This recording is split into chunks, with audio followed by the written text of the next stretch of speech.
She was the last person you'd ever expect to ask for a handout. In fact, she was the employee no one worried about, always on time, never complaining, and never missing a single shift. Yet on one cold evening, everything changed.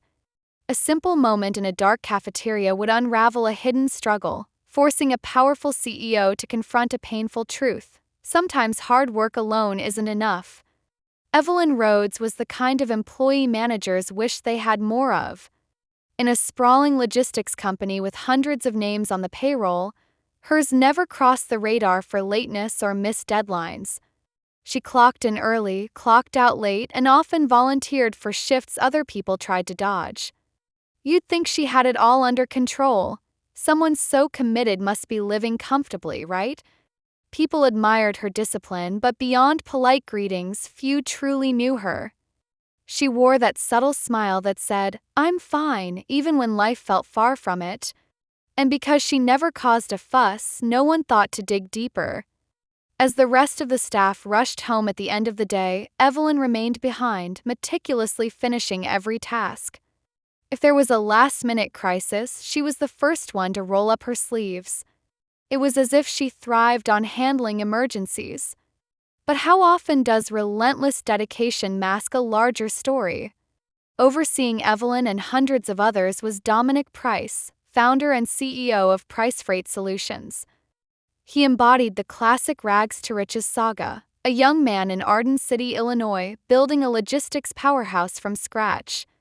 By 35, Dominic had turned a tiny freight office into a national empire worth millions. He was the poster child for hard work pays off, someone who believed if you just pushed yourself enough, you could climb any mountain. But with that unyielding drive came controversy. Some whispered that Dominic's approach was merciless, unforgiving hours, high expectations, very little room for personal needs. As profits soared, employees quietly traded stories about mounting stress and exhaustion. Everyone knew Dominic was fair with wages on paper. Yet behind closed doors, they also knew meeting his performance metrics meant sacrificing everything else. Till to the public, Dominic remained the self-made titan who never forgot his humble roots, or so people assumed. Until one night, a single employee's quiet plea for help would challenge his entire worldview. It began with a simple observation. Price Freight Solutions was practically empty after normal business hours. Most evenings, Dominic stayed late, skimming through reports inside his sleek, glass-walled office. That night, he noticed something odd. Despite the cafeteria being closed, someone lingered there, talking to the kitchen staff. Through the glass, Dominic recognized Evelyn. She shuffled her feet anxiously, glancing around to ensure no one else was watching. He couldn't hear the conversation, but he saw the cook's concerned expression, the unsure glances exchanged, and finally, a small takeout container handed over the counter. Evelyn slipped the container into her large tote bag and hurried away, as if afraid to be spotted. For a man who rarely pried into personal matters, Dominic felt an unshakable sense of disquiet. Evelyn was the last person he'd expect to see asking for food, even if it was just leftovers. Why would someone who put in countless extra hours need to ask for a meal? Maybe he was overthinking. Still, the question sank in deeper than any spreadsheet figure ever had.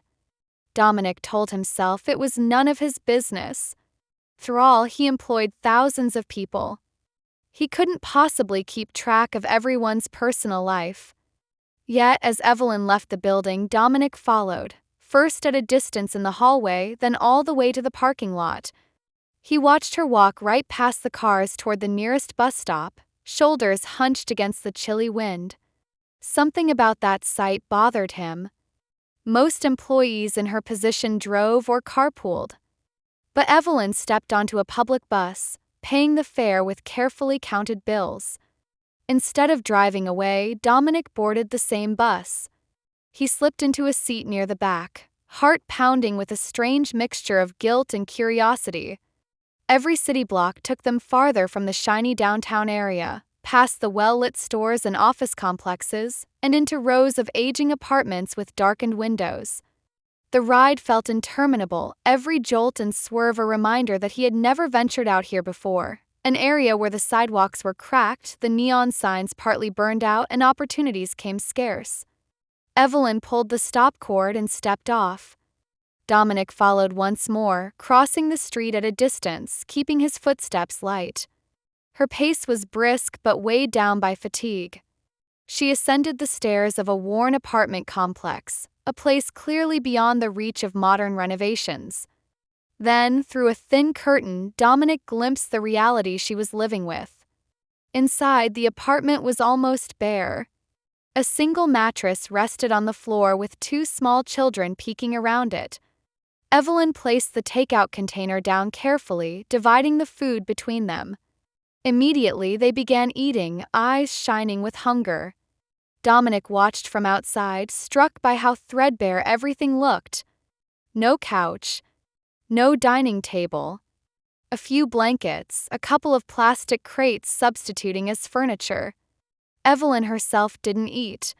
She knelt beside her kids, ensuring every bite went to them. It hit him like a blow to the chest. She wasn't just an overachieving employee. She was a mother fighting to keep her children fed on a wage that clearly wasn't enough. He had built a world where hard work pays off was a mantra. Yet here was Evelyn, emblematic of relentless effort, trapped in an unbreakable cycle. Kids finished eating too quickly, nervous they might not get another bite. Evelyn poured a small amount of water into cups, rationing every precious drop. For a moment, Dominic stood frozen in place. How could this be happening under my watch? He thought. The late nights, the double shifts, how had he never noticed she was struggling like this? Before he could turn away, he heard a faint voice through the window. "Mommy, are we gonna have breakfast tomorrow?" Evelyn's face wavered, but she forced a reassuring smile. "Of course, baby," she said gently, the kind of promise parents make even when they're not sure how they'll keep it. Dominic's stomach twisted.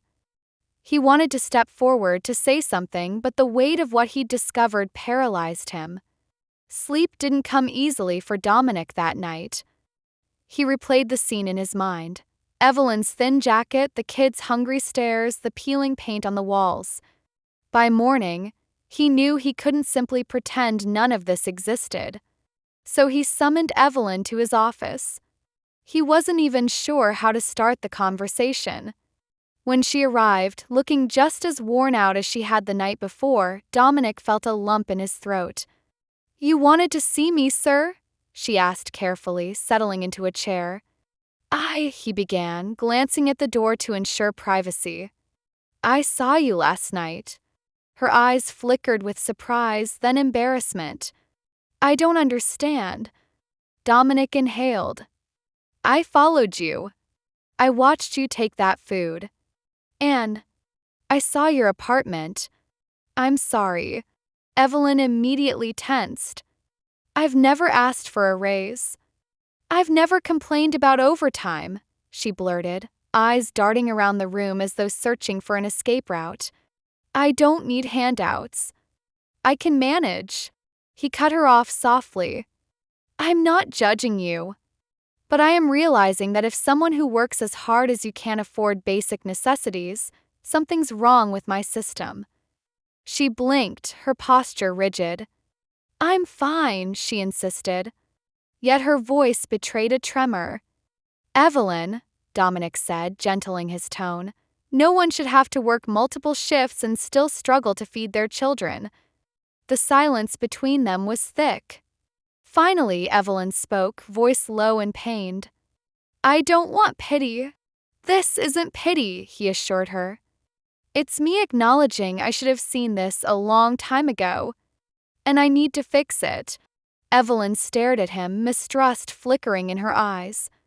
For years, she juggled her kids' needs and a relentless workload, never imagining her boss would personally intervene. But Dominic was adamant. He couldn't move forward without righting this wrong, not just for Evelyn but for every employee who might be in a similar bind. That very day, he assembled his executive team. There were rumors in the company corridors before, now they exploded into full-blown speculation. Why is Dominic tearing apart the payroll structure? Why is he cutting bonuses at the top?